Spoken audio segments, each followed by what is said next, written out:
आता पाहूया लोकसभेच्या धुळ्या संदर्भातल्या टॉप 9 बातम्या। ठाकरे गटाच्या 40 स्टार प्रचारकांची यादी जाहीर। संजय राऊत, अरविंद सावंत, भास्कर जाधव, सुभाष देसाई, अनिल परब, राजन विचारे, अंबादास दानवे, सुषमा अंधारे, शरद कोळी, पेडणेकर ठाकरे गटाचे स्टार प्रचारक। शिवेंद्रराजेंच्या वाढदिवसानिमित्त उदयनराजेंनी दिल्या खास शुभेच्छा। भरपूर आयुष्य आणि यश मिळो असं उदयनराजेंकडून आशीर्वाद। एकमेकांच्या गळ्यात हात घालत दोघांनी केलं एकमेकांचं गुणगान। आदित्य ठाकरे यांचा 2 एप्रिलला यवतमाळ वाशिम दौरा। संजय देशमुखांच्या उमेदवारी अर्ज भरण्यासाठी उपस्थित राहणार। पोस्टल मैदानावर जाहीर सभेचंही आयोजन। बदल हा निसर्गाचा नियम, सगळ्यांनीच बदल स्वीकारला पाहिजे, सुनेत्रा पवारांचं सूचक वक्तव्य। सुनेत्रा पवार आज मुळशी दौऱ्यावर। अजित पवारांचे भाचे यश पाटील मामी सुनेत्रा पवारांच्या प्रचारासाठी मैदानात। सुनेत्रा पवारांना लोकसभेची उमेदवारी जाहीर झाल्यानंतर यश पाटील 3 दिवस बारामतीसह ग्रामीण भागाचा दौरा करणार।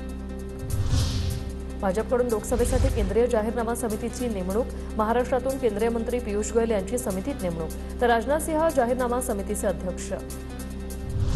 शरद पवारांनी दिलीप वळसे पाटलांची फोनवरून केली विचारपूस। घरात पडल्याने वळसे पाटलांना दुखापत झाली आहे। सर्व मतभेद विसरून काम केलं पाहिजे, सर्वांनी मला समजून घ्यावं, नवनीत राणांचं विरोधकांना आवाहन। 400 पार मध्ये एक अमरावती नक्की आपल्याला पाहिजे।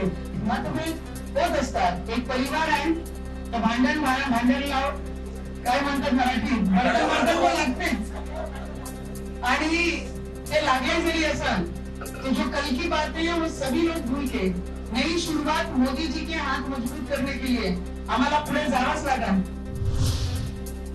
राणांबद्दल कार्यकर्त्यांमध्ये प्रचंड नाराजी। ब्रह्मदेव खाली आले तरी अमरावतीची जागा मीच लढणार, बच्चू कडू यांची प्रतिक्रिया। जे वागणं आहे ते अतिशय मला वाटतंय राग येणारं, संताप येणारं। मग कार्यकर्त्यामध्ये प्रचंड नाराजी आहे। ब्रह्मदेव जरी आला तर अमरावतीतली उमेदवारी कायम राहील, जिंकून आणल्याशिवाय राहणार नाही।